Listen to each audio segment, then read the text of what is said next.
নমস্কাৰ। আজি আমি এইটো ভিডিঅ'ত চাম সমাজ বিজ্ঞানৰ ইতিহাস পাঠ্যপুথিৰ অন্তৰ্গত যি তোমালোকৰ 5টা চেপ্টাৰ দিয়া আছে। এই 5টা চেপ্টাৰৰ পৰা কি ইম্পৰ্টেণ্ট কুৱেশ্যন আছে, কোনকেইটা কুৱেশ্যন তোমালোকৰ এক্সামৰ বাবে ইম্পৰ্টেণ্ট হয়, মই তোমালোকক এইটো ভিডিঅ'ত দেখুৱাই দিম। যদি তুমি মেট্ৰিক পৰীক্ষা দিবা তেনেহ'লে এইটো ভিডিঅ' তোমাৰ বাবে অত্যন্ত প্ৰয়োজনীয় হয়। এইটো ভিডিঅ'ত মই তোমালোকক অকল লং কুৱেশ্যনবোৰ দেখুৱাই দিম, কোনকেইটা লং কুৱেশ্যন ইম্পৰ্টেণ্ট আছে।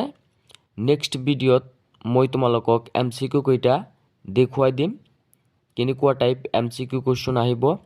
মই অসমীয়াত কমন দিছিলোঁ, 90%ৰ ওপৰত কমন পৰিছে, তোমালোকে চাবা।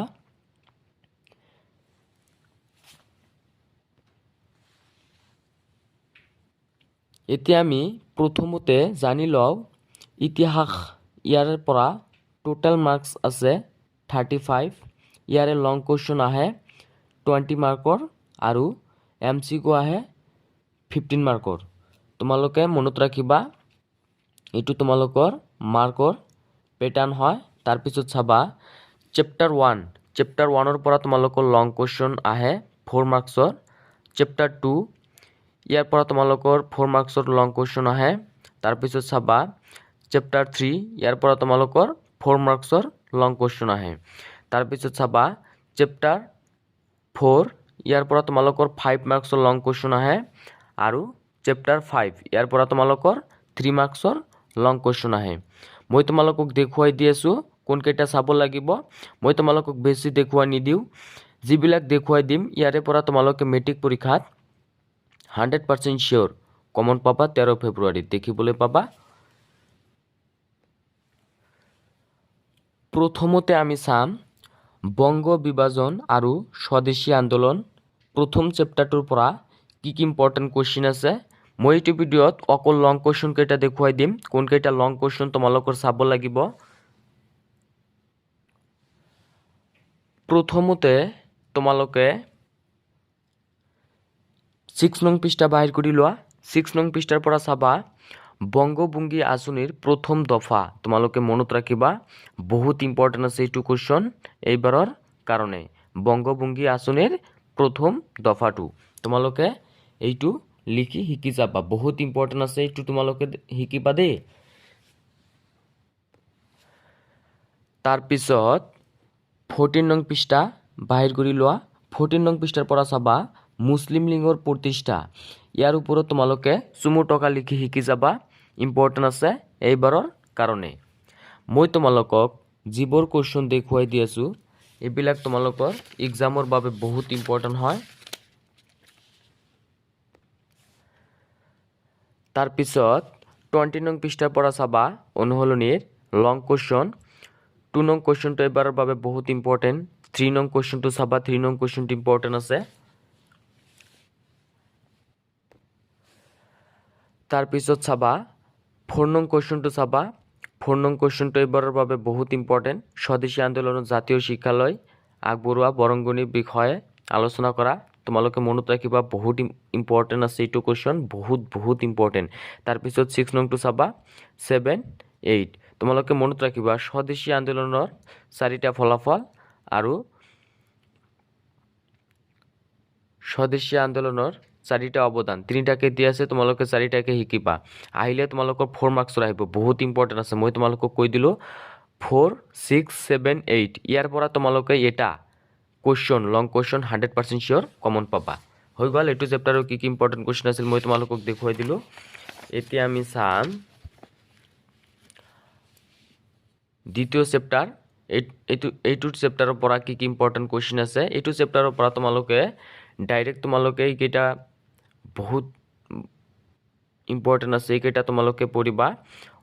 অসহযোগ আন্দোলনৰ অসমৰ ভূমিকা সম্পৰ্কে চমুকৈ লিখা। ঠিক তেনেকৈ আইন অমান্য আন্দোলনৰ বিষয়ে তোমালোকে লিখি শিকি যাবা। ভাৰত ত্যাগ আন্দোলনৰ বিষয়ে তোমালোকে লিখি শিকি যাবা। বহুত ইম্পৰ্টেণ্ট হয় এইকেইটা তোমালোকৰ এইবাৰৰ এক্সামৰ কাৰণে। কমন পাই যাবা 100% শিওৰ বহুত কি ক'লো অসহযোগ আন্দোলনত অসমৰ ভূমিকা সম্পৰ্কে চমুকৈ লিখা ঠিক তেনেকে আইন অমান্য আৰু ভাৰত ত্যাগ তোমালোকে শিকিবা তাৰপিছত 37 নং পৃষ্ঠা বাহিৰ কৰি লোৱা 37 নং পৃষ্ঠাৰ পৰা চাবা ভাৰত স্বাধীন আইনৰ তোমালোকে 4টা দফা তোমালোকে জাষ্ট এইটো শিকি যাবা ৰিডিং তোমালোকে পঢ়িবা কাৰণ তোমালোকৰ এইটো দিব পাৰে তোমালোকৰ প্ৰথম চেপ্টাৰৰ পৰা যদি দফা নিদিয়ে তেনেহলে দ্বিতীয় চেপ্টাৰৰ পৰা দফা দি দিব তোমালোকে মনত ৰাখিবা বংগবন্ধু আঁচনিৰ প্ৰথম দফা নহলে ভাৰত স্বাধীন আঁচনিৰ দফাটো তোমালোকে এক্সামত দেখিবলৈ পাবা বহুত ইম্পৰ্টেন্ট আছে এবাৰৰ কাৰণে তোমালোকে শিকিবা তাৰপিছত 14 নং পৃষ্ঠাৰ পৰা চাবা লং কোৱেশ্চন 1 নং কোৱেশ্চনটো চাবা বহুত ইম্পৰ্টেন্ট আছে এবাৰৰ কাৰণে তাৰপিছত 3 নং কোৱেশ্চনটো চাবা তাৰপিছত 4 আৰু 6 এইকেইটা তোমালোকে শিকি যাবা ইয়াৰে পৰা তোমালোকে লং কোৱেশ্চন এটা কমন পাই যাবা হৈ গল এইটো চেপ্টাৰৰ কি ইম্পৰ্টেন্ট কোৱেশ্চন আছিল মই তোমালোকক দেখুৱাই দিলো এতিয়া আমি চাম তৃতীয় যেটো চেপ্টাৰ আছে তৃতীয় চেপ্টাৰৰ পৰা কি ইম্পৰ্টেন্ট কোৱেশ্চন আছে কোনকেইটা তোমালোকৰ চাব লাগিব এইটো চেপ্টাৰৰ পৰা বহুত মাৰ্কস আছে দেই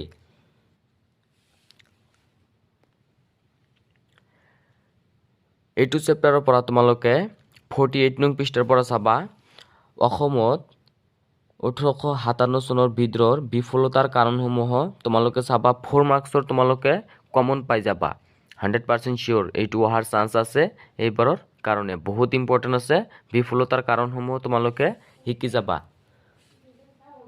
মই তোমালোকক যিবোৰ কোৱেশ্চন দিও বহুত ইম্পৰ্টেন্ট কোৱেশ্চন যিবিলাক ৰিপিটেড কোৱেশ্চন হয় এই কোৱেশ্চনবোৰ তোমালোকক দি থাকো এবিলাক তোমালোকৰ চাবই লাগিব তাৰপিছত চাবা অসমত 1857 চনৰ বিদ্ৰোহৰ গুৰুত্ব তোমালোকৰ ইয়াৰ পৰা এমসিকিউ আহে কেতিয়াবা লং কোৱেশ্চন দি দিয়ে তোমালোকে এইটো শিকিবা তাৰপিছত চাবা 52 নং পৃষ্ঠাৰ পৰা চাবা ইতিহাসত ফুলগুৰি ধাৱাৰ গুৰুত্ব সম্পৰ্কে চমুকৈ লিখা তোমালোকে মনত ৰাখিবা বহুত ইম্পৰ্টেন্ট আছে ফুলগুৰি ধোৱা যদি তোমালোকে ইতিহাসত ফুলগুৰি ধোৱাৰ গুৰুত্বৰ বিষয়ে তোমালোকে শিকা তেনেহলে ফুলগুৰি ধোৱা যদি তোমালোকৰ আহে তেনেহলে তোমালোকে লিখিব পাৰিবা তোমালোকে এইটো শিকি যাবা তাৰপিছত অনুহলনিৰ লং কোৱেশ্চনৰ পৰা চাবা 60 নং পৃষ্ঠাৰ 1 নং কোৱেশ্চনটো চাবা দীঘল উত্তৰৰ প্ৰশ্ন ইয়াৰ পৰা 1 নংটো চাবা বহুত ইম্পৰ্টেন্ট আছে 1 নংটো তাৰপিছত 2 নংটো চাবা 3 4 1 2 3 4 তোমালোকে গোটেই কেইটা চাবা ইয়াৰ পৰা তোমালোকৰ এটা কোৱেশ্চন কমন পাই যাবা তাৰপিছত 61 নং পৃষ্ঠাৰ পৰা চাবা 5 আৰু 8 নং কোৱেশ্চনটো চাবা এইকেইটা তোমালোকৰ চাব লাগিব এইকেইটা বহুত ইম্পৰ্টেন্ট আছে এবাৰৰ কাৰণে এইকেইটা তোমালোকে শিকি যাবা বহুত ইম্পৰ্টেন্ট আছে যদি তোমালোকে 7 নং কোৱেশ্চনটো চাব পাৰা তেনেহলে চাবা কিয়নো ফুলগুৰি ধাৱা আৰু পথৰুঘাটৰ যি যুদ্ধৰ সংঘটিত হৈছিল এইটো যুদ্ধ এইকেইটা যুদ্ধ বহুত ইম্পৰ্টেন্ট হয় ফুলগুৰি ধাৱা আৰু পথৰুঘাটৰ যুদ্ধৰ ভিতৰত তোমালোকৰ এক্সামত দিয়ে এইকেইটা বহুত ইম্পৰ্টেন্ট আছে 7 নং কোৱেশ্চনটো চাবা হৈ গল এইটো চেপ্টাৰৰ কি ইম্পৰ্টেন্ট কোৱেশ্চন আছিল মই তোমালোকক দেখুৱাই দিলো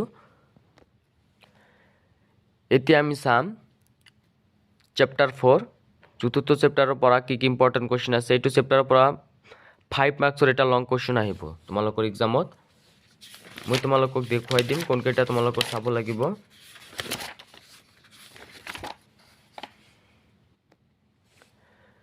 এইটো চেপ্টাৰৰ পৰা তোমালোকে চাবা 18 নং পৃষ্ঠাৰ দীঘল উত্তৰৰ প্ৰশ্ন ইয়াৰ পৰা চাবা 1 নংটো চাবা 4 নংটো চাবা 6 নংটো চাবা 8 নংটো চাবা 9 নংটো চাবা 10 নংটো চাবা আৰু 11 নংটো চাবা এইকেইটা চাবা এইকেইটাৰ পৰা তোমালোকে এটা 5 মাৰ্কসৰ কোৱেশ্চন কমন পাই যাবা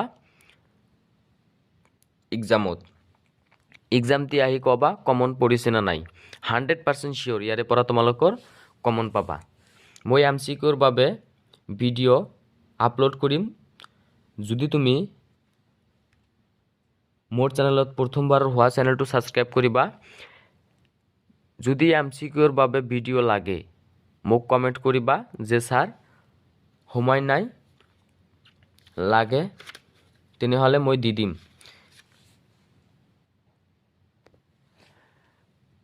তাৰপিছত এতিয়া আমি চাম পঞ্চম যিটো চেপ্টাৰ আছে ভাৰত আৰু উত্তৰ পূৰ্বাঞ্চলৰ সাংস্কৃতিক ঐতিহ্য এইটো চেপ্টাৰৰ পৰা কি ইম্পৰ্টেণ্ট কুৱেশ্যন আছে এইটো চেপ্টাৰৰ পৰা তোমালোকৰ 3 মাৰ্কছৰ এটা লং কুৱেশ্যন আহিব মই তোমালোকক দেখুৱাই দি আছো কোনকেইটা তোমালোকৰ চাব লাগিব